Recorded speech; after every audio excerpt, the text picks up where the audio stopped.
3. 等从暗室出来以后，你就给我滚。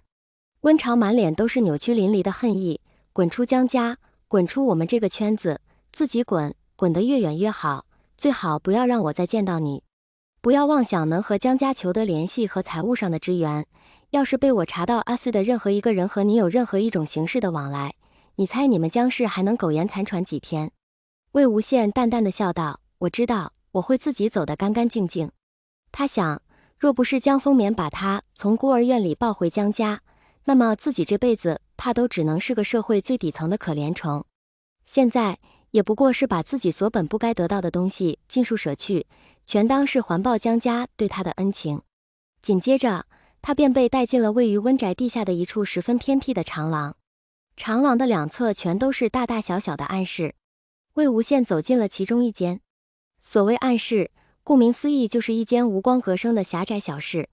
魏无羡后来猜测，那大概是温氏专门用来非法监禁商业对手，以取得商业机密的地方。没有什么皮肉上的酷刑，也没有什么恶心吓人的东西，甚至在某个角落里还摆放了几瓶水和压缩饼干。魏无羡半躺在地上，想着温潮的手段也不过如此。可过了几天后，他发现自己错了。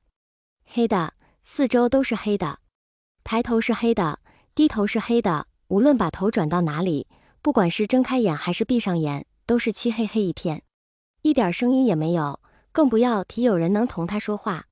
起初他还会自己同自己讲话以解烦闷，可时间一长，他便开始陷入深深的恐慌和自我怀疑。我是不是个精神病？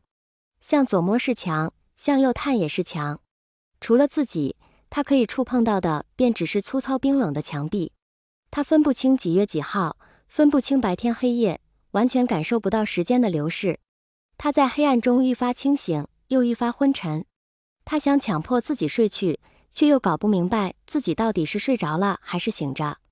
他掰着手数，数了又断，断了又数，不知数了多少个9999。他总想着，这么久过去了，该到日子了吧？可是仍是无穷无尽的黑暗。他甚至开始搞不清自己是活着，还是已经死掉了。仿佛过了好几个世纪那么久，魏无羡才带着满身带血的牙印和抠挖过的痕迹走了出来。在那样的情况下，仿佛只有疼痛才能让他感受到自己生命的存在。阳光很刺眼，却冷得很。从那以后，他的精神方面便出了问题。他时而焦躁不安，时而阴冷恍惚。黑夜使他心悸，关闭的门更让他犹如垂死的困兽。他开始整宿的睡不着觉，开始抽烟，开始酗酒，开始独来独往，开始形同游荡的鬼魅。直到温宁来关照自己，而后帮他和温情结成共盟。温情私下里是一个黑客，而他的真正职业是一名心理医生。他一眼看出魏无羡的精神问题，并提出帮他着手治疗。这一治就是4年。温情的医术算是同行中的佼佼者，魏无羡在他的引导下恢复了七七八八，可还是留下了些类似后遗症的残留问题。比如总有那么几种药断不了，比如怕黑，比如轻微的幽闭恐惧症。魏无羡窝在沙发里，嘴角噙着若有若无的笑，语气淡然得像是在讲述别人的故事。蓝忘机的眸色愈发暗沉，搭在魏无羡腰间的手缓缓收紧。魏无羡感受到揽着自己的那条胳膊逐渐紧绷，他偏过头，伸出五指在蓝忘机眼前晃了晃。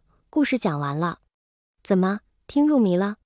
蓝忘机琥珀色的眼眸直直地望着魏无羡漫不经心的笑容，里头的痛意与怜惜丝毫不加掩饰。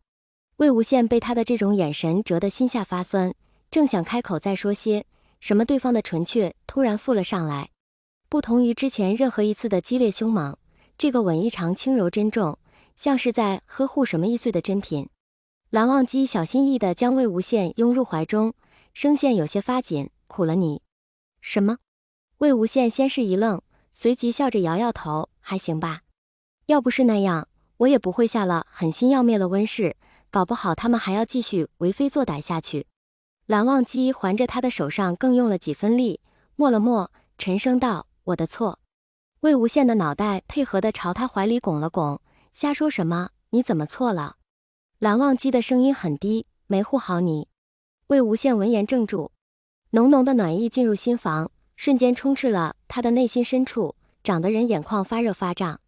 他闭上眼，止住险些滑落而出的泪滴，仰起头堵上蓝忘机微凉的薄唇，辗转着，倾泻着自己的爱意。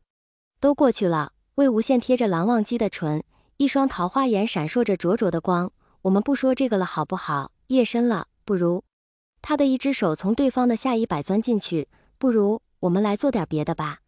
蓝忘机的呼吸蓦然加重，沉沉地喘了2口气，一把将魏无羡打横抱起，满是旖旎。是的，都过去了。